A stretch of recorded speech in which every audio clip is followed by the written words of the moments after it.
Mobile masala వారి 3 ముక్కల్లో చెప్పాలంటే మనం మాట్లాడుకోవాల్సింది విజయ్ సేతుపతి గారి గురించి, మంజు వారియర్ గురించి.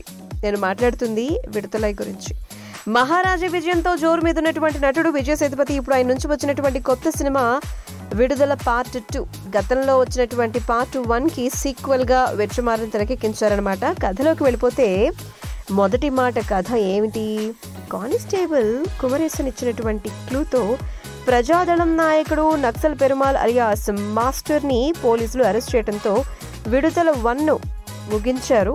అక్కడి నుంచి పార్ట్ 2 స్టార్ట్ అవుతుంది. పిల్లలకు పాఠాలు చెప్పేటువంటి మాస్టర్ పెరుమాల్ జమీందారీ వ్యవస్థ చేస్తున్నటువంటి ఆగడాల్ని అడ్డుకునే ఒక క్రమంలో దళ నాయకుడిగా ఎలా మారిపోతాడు, ఆ ఉద్యమ ప్రయాణంలో మహాలక్ష్మితో చిగురించినటువంటి ప్రేమాత్రని ఏ వైపుగా నడిపిస్తుంది, అహింసను ఇష్టపడేటువంటి పెరుమాళ్ తన ఉద్యమాన్ని హింసాత్మక బాటలో నడిపించడానికి దారితీసినటువంటి పరిస్థితులు ఏమిటి, నీతి నిజాయితీలతో ఉద్యోగ ధర్మం నిర్వర్తించి పెరుమాళ్లు పట్టించినందుకు కానిస్టేబుల్ సూరికి ఎలాంటి ఫలితం దక్కింది అనేటువంటి ఒక ఇంట్రెస్టింగ్ విషయంతో మంచి ప్రశ్నలతో పార్ట్ 2 సాగుతుందన్నమాట. మరి వీటిని వెట్రిమారన్ గారు తనదైన స్టైల్లో ఎలా చూపించారు, ఎలాంటి సమాధానాలు ఇచ్చారో మనం చూసేయాల్సిందేనమాట. సో నెంబర్ 2 ఎలా సాగింది విడుదలలో? పార్ట్ 1లో కథంతా కానిస్టేబుల్ సూర్యకొండలో సాగితే ఈ రెండో పార్ట్ కథంతా కూడా పెరుమాళ్ ఉద్యమ ప్రయాణం నేపథ్యంలో సాగుతుంది. పోలీస్ కస్టడీలో ఉన్నటువంటి ఆయన డిఎస్పీ సునీల్ కు తన కథను చెప్పడంతో సినిమా ఇంట్రెస్టింగ్ గా మారుతుందన్నమాట.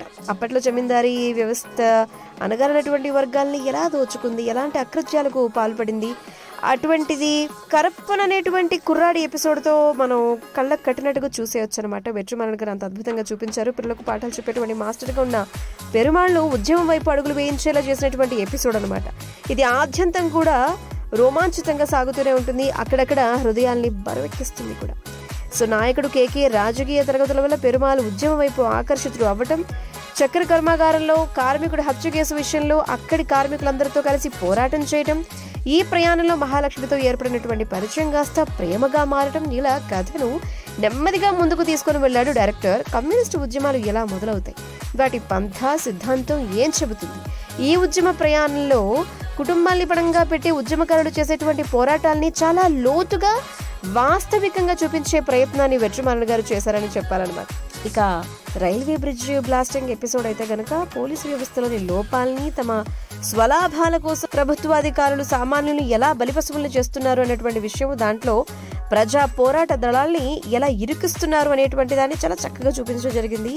మరి ఇక ఇంటర్వెల్ కి ముందు తన ఫ్రెండ్ కేకే హత్యకు ప్రతీకారం తీర్చుకునేందుకు గాను పెరుమాళ్ కత్తిపట్టి తన ఉద్యమాన్ని హింసాత్మక బాట పట్టిస్తాడనమాట. ఆ క్రమంలో ఆ హత్యకు పాల్పడినటువంటి జమీందారుల్ని, అధికారుల్ని తను వేటాడి చంపేటువంటి ఎపిసోడ్ అయితే థ్రిల్లింగ్ గా ఉంటుంది. ఆ తర్వాత నుంచి సెకండ్ హాఫ్ ఏదైతే స్టోరీ కంప్లీట్ వర్తమానంలో సాగుతూ ఉంటుందో అది కూడా బాగుంటుంది అనమాట. సో పెరుమాళ్ను అడవి గుండా సరిహద్దు చెక్ పోస్ట్ కు తరలించేటువంటి క్రమంలో పోలీసులకు ఎదురయ్యేటువంటి సవాళ్లన్నీ ఒకవైపు, అతన్ని తప్పించేందుకు ప్రజాదళం సభ్యులు వేసేటువంటి ఎత్తుగడలతో మరోవైపు చూపించడం సెకండ్ హాఫ్ బాగుంటుంది. కాకపోతే 1-2 సీన్స్ మినహా కథలో ఊహించని మలుపులేవి కనిపించకపోవటం, కథనంతా కొంచెం నెమ్మదిగా అక్కడికక్కడే తిప్పుతున్నారా అనేటువంటి అనుభూతి కూడా కలుగుతుంది అనుకోండి. ఒక్క విషయం మైనస్ అనమాట. పోలీసులకు పెరుమాళ్ దళ సభ్యులకు మధ్య జరిగేటువంటి సుదీర్ఘమైన కాల్పుల ఎపిసోడ్ ఒక దశ దాటి తర్వాత కొంచెం విసుగు తెప్పిస్తుంది కానీ, బట్ క్లైమాక్స్ సీన్ అయితే కనుక చాలా ఇంటెన్సిటీతో ఉంటుంది. కాకపోతే మూడో భాగం కొనసాగుతున్నట్టుగా కథనైతే కనుక వారు ముగించినటువంటి తీరు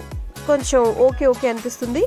అయితే మరి పెరుమాళ్గా విజయ్ సేతుపతి గారి న్యాచురల్ పర్ఫార్మెన్స్ అయితే కనుక అత్యంతం కట్టిపడేస్తుందబ్బా. ముఖ్యంగా ఇంటర్వల్ ఎపిసోడ్లో ఆయన పాత్రలోని వీరత్వం పతాక స్థాయిలో కనిపిస్తుంది. జమీందారీ కుటుంబంలో పుట్టినా కూడా అణగారిన వర్గాల కోసం పోరాడేటువంటి యువతిగా మహాలక్ష్మి పాత్రలో మంజు వారియర్ కూడా అద్భుతంగా పర్ఫామ్ చేశారు. సేతుపతి గారితో ఆమె లవ్ ట్రాక్ చాలా హుందాగా ఉంటుంది. కుమరేసన్ పాత్రలో సూరి గారి నటన ఆకట్టుకుంటుంది. ఈ కథలో కుమరేసన్ పాత్రకి ఇంకొంచెం ఇంపార్టెన్స్ ఉంటే బాగుండు అనిపిస్తుంది. అండ్ క్లైమాక్స్ సీన్స్ లో తన నటన మనసుల్ని హత్తుకుంటుంది అనమాట. గౌతమ్ మెనన్, కన్నడ కిషోర్, రాజీవ్ మెనన్ వారి పాత్రలకు వారు అద్భుతంగా పర్ఫామ్ చేశారు వారి పాత్ర మేరకు. ఇక వెట్రిమారన్ గారు రాసుకున్నటువంటి కథ దాన్ని న్యాచురల్ గా వాస్తవికంగా కళ్లకు కట్టినట్టుగా చూపించినటువంటి తీరు బాగున్నప్పటికీ కథలో ఏమాత్రం వేగం అయితే గనక కనిపించలేదు. అయితే పెరుమాళ్ కుమరేసన్ పాత్రల రియాలిటీని చెప్పినటువంటి తీరు అయితే గనక అద్భుతంగా ఉంటుంది. కానీ సినిమాలో చాలా పాత్రలకు సరైన ముగింపిస్తే బాగుండు అని కూడా అనిపిస్తుంది. అండ్ ఈ సినిమాకి ఇళయరాజా గారి పాటలు, నేపథ్య సంగీతం, స్పెషల్ అట్రాక్షన్. పావురం అనే పాట అయితే కనుక చాలా వినసొంపుగా ఉంటుంది.